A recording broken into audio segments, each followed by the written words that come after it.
Senhora Ministra da Justiça, bem-vinda, muito obrigado pela sua participação nesta sessão final de conclusão dos trabalhos que ao longo de todo o dia aqui decorreram.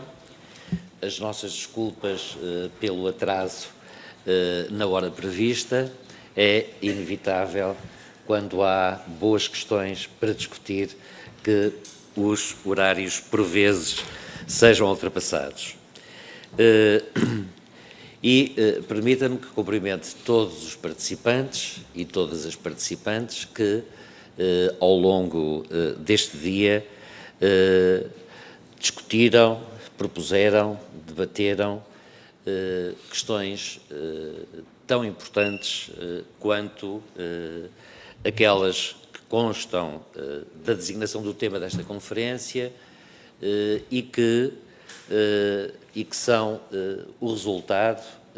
do trabalho incansável que a senhora deputada Catarina Marcelino desenvolveu nos últimos 6 meses para tornar possível, em tempo extremamente escasso, que pudéssemos chegar ao fim desta legislatura com uma percepção mais realista de qual é a situação nestas áreas no nosso país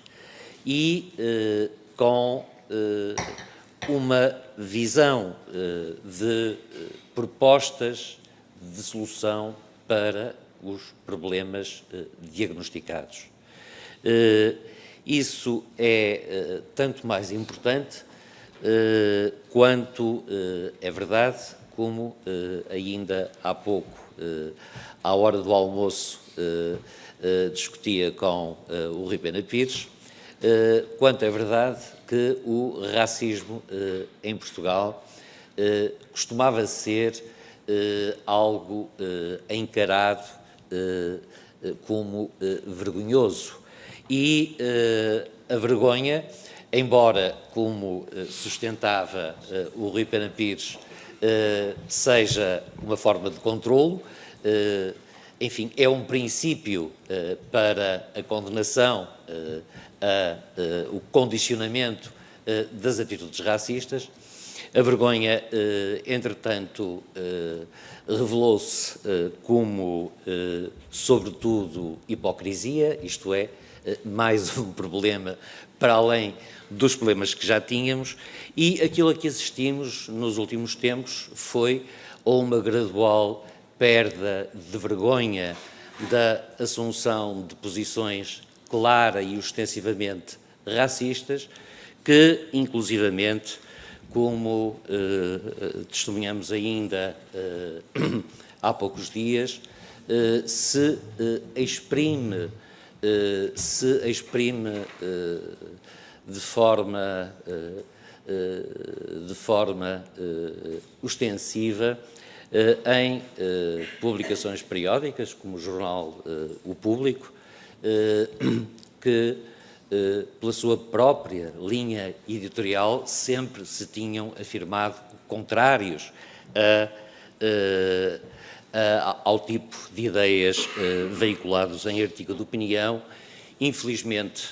publicado, sem que nenhum editorial demarcasse a posição e o código de conduta do jornal das posições assumidas nesse artigo de opinião. Isto levanta questões importantes e são questões do nosso tempo. Não é a altura de as aprofundar, mas aponta para uma fratura que, por um lado, e não por acaso metido a martelo, nesse mesmo artigo vem uma referência à Declaração Universal dos Direitos,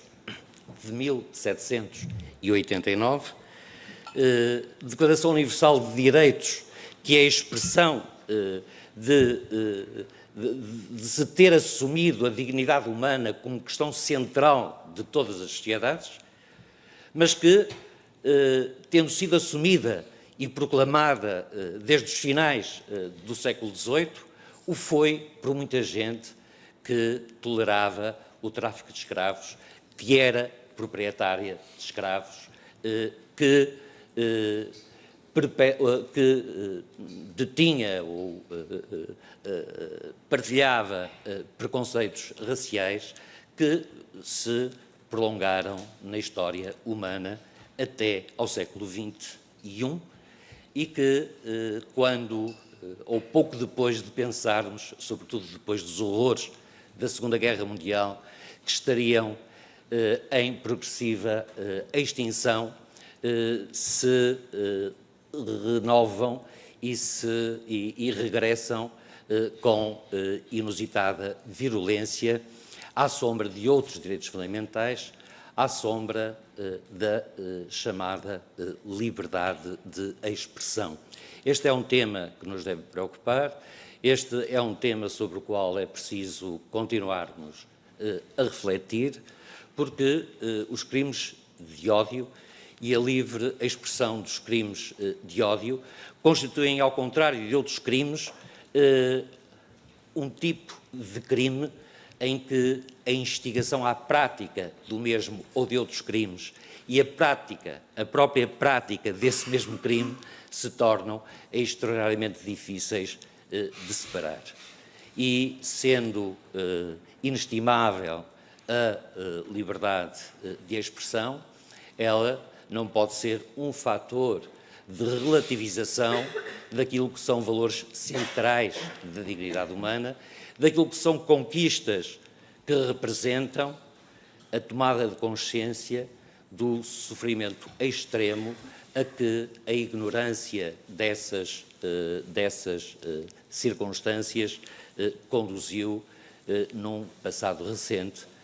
que não se esgota na memória do Holocausto e dos campos de concentração de judeus, que sabemos que não foram só de judeus, mas também de sociais-democratas, de homossexuais e de outros oposicionistas ao regime hitleriano, e uma história de colonialismo, de escravatura, de racismo, que evidentemente é parte da nossa memória como cidadãos. Por isso, é de extraordinária pertinência que a Comissão de Assuntos Constitucionais, Direitos, Liberdades e Garantias, através da Subcomissão para a Igualdade e do trabalho incansável, que não me canso de sublinhar, da deputada Catarina Marcelino, ter promovido não um mero trabalho académico, mas um trabalho de visita, de pesquisa, de entrevista no local aos setores, aos interlocutores que pareciam mais pertinentes. Não sendo um trabalho perfeito, não sendo um trabalho que possamos dar por concluído, acho que é um bom princípio que devemos proteger, apreciar, analisar retrospectivamente e melhorar no futuro. Uma vez mais agradecendo a presença da Sra. Ministra e pedindo desculpa por estes consecutivos atrasos, tínhamos muito gosto agora em ouvi-la.